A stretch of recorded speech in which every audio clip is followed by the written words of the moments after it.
क्या बिहार में विधानसभा चुनाव के पहले ही इंडिया गठबंधन ने मारी बाजी? किस सर्वे ने बताया कि बिहार में लगभग 60% लोग हैं राहुल गांधी के साथ? क्या पीएम मोदी की जनसभा में बटोर कर लाई गई भीड़ से एनडीए कर पाएगा इंडिया गठबंधन का मुकाबला? क्या पटना की लड़ाई मोदी के लिए साबित होगी वाटरलू? नमस्कार, मैं हूं पंकज श्रीवास्तव। डॉक्टर पंकज स्पीक्स में आपका स्वागत है।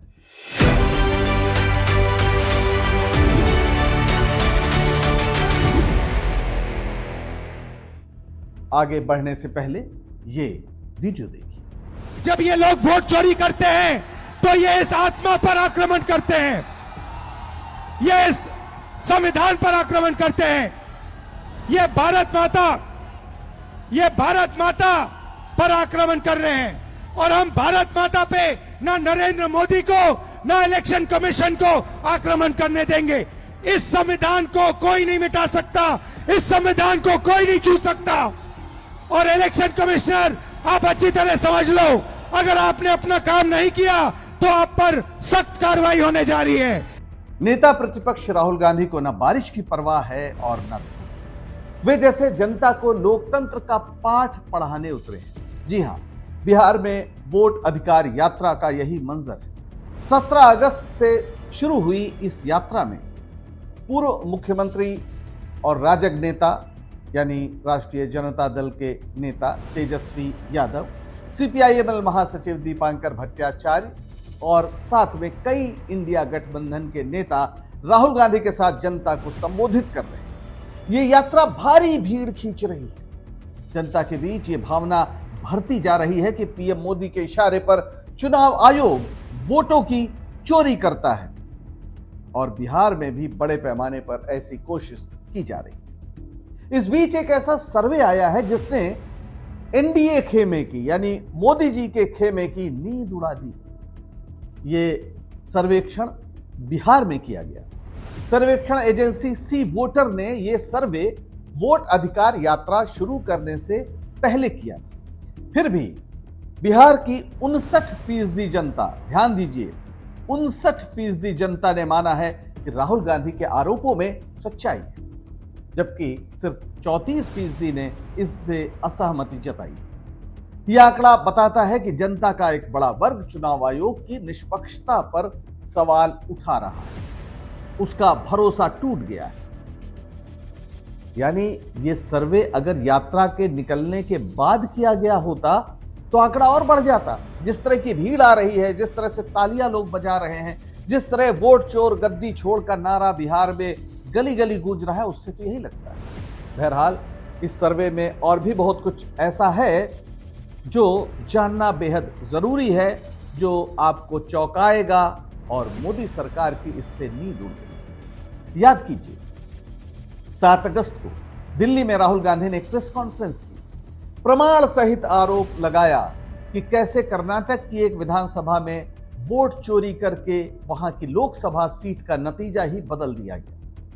उन्होंने चुनाव आयोग से प्राप्त की गई जो वोटर लिस्ट थी उसका विश्लेषण करके यह बात सामने रखी। आयोग पर गंभीर सवाल था और जनता की राय इस सर्वे में जब जानने की कोशिश की गई, एक महत्वपूर्ण सवाल पूछा गया कि क्या चुनाव आयोग को राहुल गांधी के सवालों का जवाब देना चाहिए।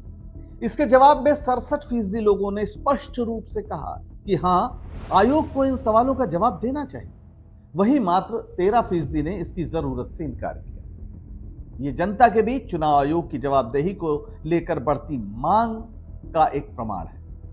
अब सोचिए, आयोग ने इस आरोप के बाद सीधे कहा कि राहुल गांधी हलफनामा दें, जबकि राहुल गांधी कह रहे हैं कि ये जो वोटर लिस्ट है ये तो आपकी है, हम क्यों हलफनामा दें।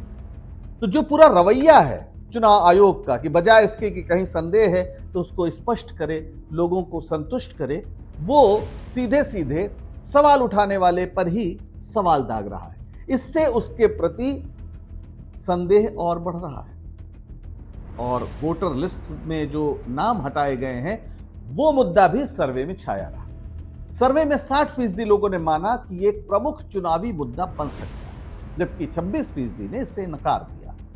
ये मुद्दा आम लोगों से सीधे तौर पर जुड़ा है। क्योंकि वोटर लिस्ट से नाम हटने की स्थिति में मतदाता अपने मताधिकार से वंचित हो सकते हैं। बिहार में 65 लाख लोगों के नाम वोटर लिस्ट से हटाए गए हैं। यह मामला चर्चा में है।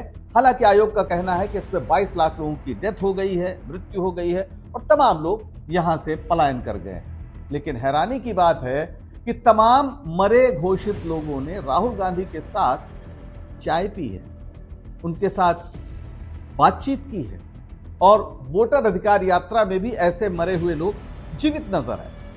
जाहिर है ऐसे तमाम लोग हैं जिन्हें मरा घोषित किया गया लेकिन वो जिंदा है।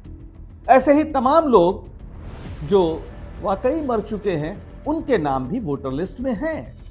ये बात भी सामने आई है। अब हालात एनडीए के लिए बिहार में मुश्किल हो चुके हैं। 22 अगस्त को प्रधानमंत्री मोदी बिहार के गया पहुंचे। उन्होंने कई विकास परियोजनाओं का शिलान्यास किया, कई घोषणाएं की, लेकिन वोट चोरी के मुद्दे पर कुछ नहीं बोले। और खबर तो यह भी है कि कई लोगों ने वहां विरोध प्रदर्शन भी किया। हद तो यह है कि मोदी की रैली के लिए लोगों को बटोर कर लाया गया था, जबकि राहुल की वोट अधिकार यात्रा में जनता काम छोड़कर खुद पहुंच रही है। किसके कार्यक्रम में आप आए हैं? मोदी जी के। किस उद्देश्य से आए? देखने आए, सुनने आए हैं? बुलाया गया है आपको? बुलाया गया है कॉलेज की तरफ से। मोदी पसंदीदा नहीं है? नहीं है। हम लोग यहाँ पर बिजनेस करते हैं, व्यवसाय लोग हैं। हम लोग अपना सेटर डाउन करके बिल्कुल यहाँ इसीलिए तो आए हैं। बिल्कुल। अब राहुल गांधी, तेजस्वी यादव इतना मेहनत कर रहे हैं जमीन पर उतर के, तो आम जनता का फर्ज क्या बनता है? उनके साथ जुड़ना। राहुल गांधी की वोट अधिकार यात्रा जनता के राजनीतिक प्रशिक्षण की यात्रा बनी है। जिस तरह के जवाब अब जनता की ओर से आ रहे हैं वो भी बताते हैं कि बिहार इस मामले में काफी जागरूक हो चला है। आप महिलाओं को सुनिए। क्या वोट देने का अधिकार छीन रहे हैं? पहले जनता चुनती थी नेता को, अब नेता चुन रहा है जनता को कि कौन हमको वोट देने लायक है ना है। वोट अधिकार यात्रा एक तरह से बिहार में राहुल गांधी की आंधी आने का संकेत दे रही है। इस बड़ी तादाद में लोग उसमें शामिल हो रहे हैं और इससे यह भी लगता है कि पाटिल पुत्र का मैदान मोदी जी के लिए वाटरलू साबित होगा या हो सकता है। वाटरलू वो मैदान है जिसमें विश्व विजय का सपना देखने वाले नेपोलियन का अंत हो गया। नेपोलियन का अंत वाटरलू की लड़ाई में हुआ था और मोदी जी के लिए पटना की लड़ाई वही वाटरलू साबित हो सकती है। आज के लिए बस इतना ही। दीजिए इजाजत और डॉक्टर पंकज स्पीक्स के वीडियो को पसंद कीजिए, शेयर कीजिए और चैनल को सब्सक्राइब कीजिए। नमस्कार।